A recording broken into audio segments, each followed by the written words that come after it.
सूफी भक्ति। सूफी शब्द अरबी भाषा के सफा शब्द से हुई है। पहले सूफी संत के रूप में मैसूर अल-लाज का नाम आता है। इन्होंने अन हलत की उपाधि धारण की, जिसका अर्थ होता है ईश्वर से मिलने वाला। भारत में प्रमुख संप्रदाय चिश्ती संप्रदाय थी। भारत में इसकी स्थापना का श्रेय ख्वाजा मोइनुद्दीन चिश्ती को जाता है। इन्होंने अपना केंद्र राजस्थान के अजमेर में बनाया। चिश्ती संप्रदाय के संत उदारवादी विनम्र होते थे, ये कट्टर नहीं होते थे।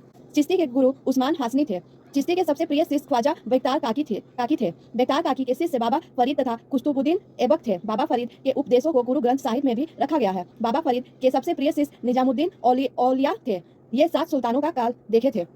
निजामुद्दीन औलिया के सबसे प्रिय शिष्य अमीर खुसरो थे। निजामुद्दीन औलिया तथा अमीर खुसरो दोनों का मकबरा दिल्ली में एक ही पास है। अकबर के समकालीन सूफी शेख सलीम चिश्ती थे। इन्हीं से प्रभावित होकर अकबर ने अपने बेटे का नाम सलीम रखा था, जो आगे जाकर जहांगीर के नाम से जाना गया। सुहरउद्दीन संप्रदाय। इस संप्रदाय के स्थापना का श्रेय बहारुद्दीन जकारिया को जाता है। इन्होंने अपना केंद्र पाकिस्तान के मुलाना को बनाया था। इस शाखा के सूफी कठोर व्रत का पालन नहीं करते हैं, बल्कि सामान्य जीवन को जीते हैं।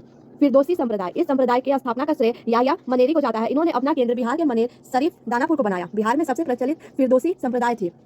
नक्शवादी संप्रदाय। नक्शवादी संप्रदाय के स्थापक बाकी बिल्ला थे। इस संप्रदाय के सूफी कठोर व्रत का पालन करते थे तथा कट्टर थे। धार्मिक कट्टर का अर्थ होता है धार्मिक नियम को कठोरतापूर्ण लागू करवाने वाला।